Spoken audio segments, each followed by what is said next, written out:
Imagine a city where human waste flows through open gutters, where gin is cheaper than bread, and where a child's life expectancy rarely exceeds 30 years. This is London in the 1700s, a metropolis of nearly 700,000 souls, teetering between enlightenment and chaos, progress and depravity. Step into the labyrinthine streets of 18th century London, and your senses are immediately assaulted. The cobblestones beneath your feet are slick with a noxious mixture of mud, animal waste, and human excrement. There are no sidewalks. Pedestrians jostle with horses, carriages, and livestock in a dangerous dance of survival. The air itself seems to have texture. Coal smoke from thousands of chimneys mingles with the stench of rotting garbage, creating a perpetual fog that contemporaries called the London particular. This miasma hangs so thick that witnesses describe being unable to see more than a few feet ahead on particularly bad days. Narrow lanes twist between buildings that lean precariously toward each other, their upper floors almost touching across the street, blocking out sunlight.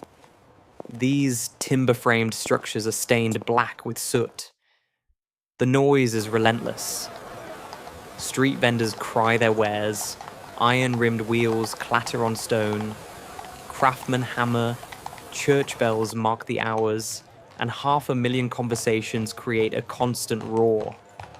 Behind these chaotic streets lie the dwellings where Londoners retreat each night. Though retreat suggests more sanctuary than most will find.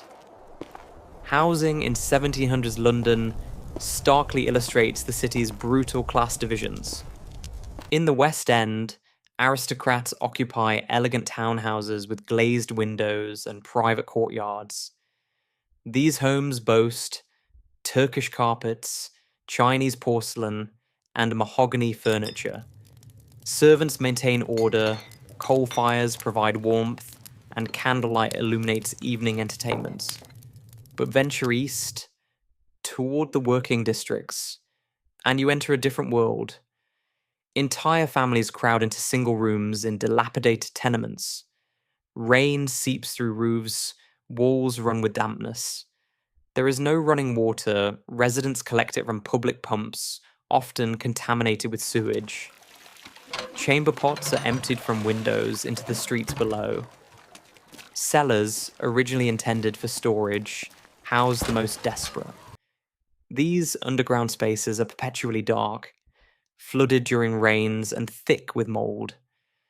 Yet landlords charge rent, and families pay because there is nowhere else to go. Disease spreads rapidly. Typhus, smallpox, tuberculosis. The weekly bills of mortality tell a grim story of a city where death is the most constant resident. Who are the people navigating this harsh landscape? London in the 1700s is built on backbreaking, dawn-to-dusk labour that wears bodies down with merciless efficiency. Artisans and tradesmen form the economy's backbone. Silversmiths, printers, tailors, and shoemakers work in small workshops attached to their homes. They rise before dawn and work by candlelight long, after dark. Apprentices, some as young as 7, learn trades through years of grueling training, often enduring harsh treatment from masters who view them as cheap labour. Then there are the labourers, men who load ships at the docks, haul coal, dig foundations, doing the 1,000 physical tasks that keep the city functioning. Their wages are barely subsistence level. A bad winter, an injury, illness, any of these can plunge a family into destitution. Women work too, though their labour is often invisible. They take in washing, sew piecework, sell goods in the streets, work as servants. The most desperate turn to prostitution. London's sex trade is vast, driven by poverty and thousands of soldiers and sailors with money in their pockets. Follow the flow of human traffic to one of London's great markets. These are the commercial hearts where the countryside meets urban demand, where fortunes are made and lost, where the theatre of daily life reaches its crescendo. Covent Garden Market sprawls across the piazza, a riot of colour and commerce. Farmers arrive before dawn with wagons loaded with produce. Fishmongers display their catches on beds of ice. The smell is overpowering. Fresh fish mingles with overripe fruit and the sweat of packed humanity. Butchers' stalls hang with carcasses. Beef, mutton, pork, poultry, blood dripping onto sawdust floors. There is no refrigeration, no food safety standards. You buy what looks and smells freshest and hope for the best. Haggling is expected. Prices fluctuate based on your skill at negotiation. From the market, streets slope down toward the great artery of London, the River Thames. This is not the sanitized waterway of modern times, but a working river, London's highway and sewer combined. The Thames teems with traffic. Hundreds of wherries, small boats operated by licensed watermen, ferry passengers across and along the river. It's often faster to travel by water than through clogged streets. Larger vessels crowd the Pool of London, ships from across the world bringing spices from India, sugar from the Caribbean, timber from the Baltic. The river is also where London disposes of its waste. Raw sewage pours from pipes along the banks. Dead animals bob in the current. The water runs brown and thick, and during low tide, exposed mudbanks release a stench that drives people indoors. Yet this same water is drawn up by some for drinking and washing. The connection between contaminated water and disease won't be understood for another century.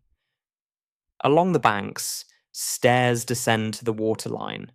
Traitor's Gate at the Tower, where prisoners once entered, and dozens of others with names like Three Cranes Stairs and Blackfriars Stairs. Here, Londoners hire boats or watch the endless river traffic, the working life of the city made visible. As evening approaches, follow the warm glow of lanterns to the Tavern, the social hub of working-class London. These establishments are meeting places, employment offices, banks, post offices, and entertainment venues all rolled into one. Push open the heavy door and enter a world thick with pipe smoke and conversation. The room is low-ceilinged and cramped, lit by tallow candles that sputter and smoke. Long wooden tables are crowded with men and some women drinking ale, gin, and wine. The clientele is diverse. Labourers sit beside craftsmen, sailors, street vendors. In the corner, a group plays cards. Gambling is technically illegal, but universally practiced. Someone strikes up a bawdy song, and others join in. Arguments erupt and are settled, sometimes with fists. The tavern keeper maintains order with diplomacy and force. This is where news spreads, where political debates rage, where revolutionary ideas ferment. It's also where people seek escape from grinding hardship. For the price of a few pennies, you can spend an evening in warmth and companionship, forgetting, temporarily, the cold, disease-ridden room waiting in the darkness outside. As we step back out into the London night, the city reveals its final character. This is a place of extraordinary contrasts. Brutal yet vital, squalid yet innovative, oppressive yet pregnant with the changes that will transform the world. The London of the 1700s stands at a crossroads, a medieval city being dragged into modernity, resisting and embracing change simultaneously. This is London in the 1700s, unromanticized, unsanitized, unforgettable.